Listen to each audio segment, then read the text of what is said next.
Kaya number one, yung forgiveness na kailangan natin.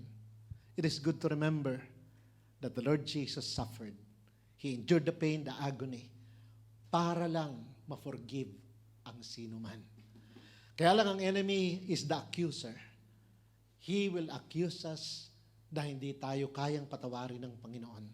That's the lie from the enemy. We have to remember, kaya si Lord nag-suffer on the cross para tayo ay ma-forgive. Kaya sabihan mo ang iyong katabi, forgiven ka na. That's what the Lord Jesus did 2,000 years ago. Pinatawad niya tayo doon sa cross. Kaya nga diniklara niya, Father, forgive them. Forgive them. For they do not know what they're doing. Hindi lang yon yung mga nag-crucify sa Kanya ng mga Roman soldiers. Tayo rin. Dahil tayong dahilan, kaya siya nagpapako sa cross.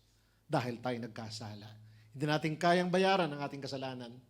For sure, kamatayan sa impyerno. Pero ayaw ni Lord doon tayo mapunta. Kaya nga, every time we have communion, mga kapatid, ang ating broken bread na tatanggapin mamaya. Hindi buong bread ang inyong tatanggapin, broken. Yan ay intentional. Kaya durog-durog yung bread.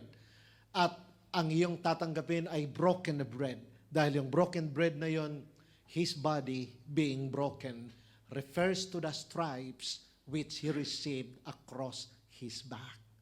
Bawat hagupit sa Kanya, sa Kanyang likuran, it broke His body.